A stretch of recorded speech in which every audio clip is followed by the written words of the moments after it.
Blessed day to you all. My name is Lino from Sydney, Australia. Welcome to Pathways of Hope. A number of things can be said about today's gospel. Let me first refer to the reading from last Saturday, from the same chapter of John, John 16, verse 25. I have told you this in figures of speech. The hour is coming when I will no longer speak to you in figures, but I will tell you clearly about the Father. And now, in today's Gospel, starting with John 16, verse 29, it goes on to say, His disciples said, Now you are talking plainly and not in any figure of speech. Whilst this is likely in reference to the disciples somewhat naively thinking that they already understood the full extent of Jesus' mission, I found myself reflecting on this contrast somewhat differently. I wonder whether there was really a change in the way Jesus spoke or addressed his disciples, from using figures of speech to now speaking plainly. Maybe there wasn't a change in the way he spoke. Rather, there was a change in the way they understood. Maybe what changed was their knowledge of who Jesus was and his mission, enabling them to now say, Now we realize that you know everything. Like with most relationships, the more time you spend with someone listening and interacting with that person, you begin to know more about that person and develop a better understanding of who that person is. Similarly, the more time his disciples spent with Jesus, the more they got a glimpse of who he was. Such knowledge and understanding led them to believe in Jesus.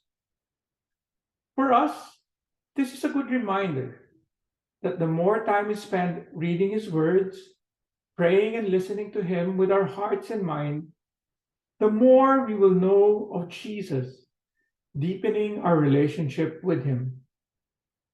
When we regularly read and reflect on God's words, we develop new and fresh insights into Jesus' words and teachings, speaking plainly to us. Now, going back to the reading, interestingly, Jesus quickly says to them, Do you believe now? Maybe if said another way, it would have sounded like this: Really? Now you believe? Or, So now you believe? Almost sounding sarcastically.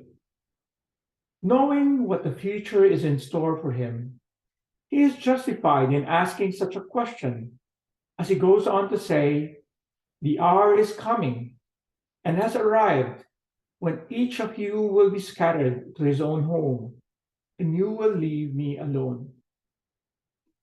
Knowledge and understanding led them to believe in Jesus, but such belief was subsequently challenged by fear to the point that they had scattered and abandoned Jesus.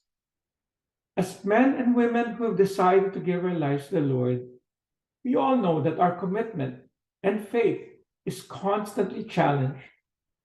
Today's reading, however, comes as well with an assurance. Jesus, though abandoned by his disciples, was not alone because the Father was with him. His assurance to his disciples then and to us now, I have told you this so that you might have peace in me. In the world, you will have trouble, but take courage. I have conquered the world. He assures us that yes, our belief, our faith, and our commitments will be challenged, but we will have peace. When he says he conquered the world, it's a statement of fact, a declaration he has fulfilled his mission on earth, the victory shared with us. It will, however, require courage. Courage to persevere, courage to relentlessly listen and believe in him. My dear friends, let me end by highlighting once more.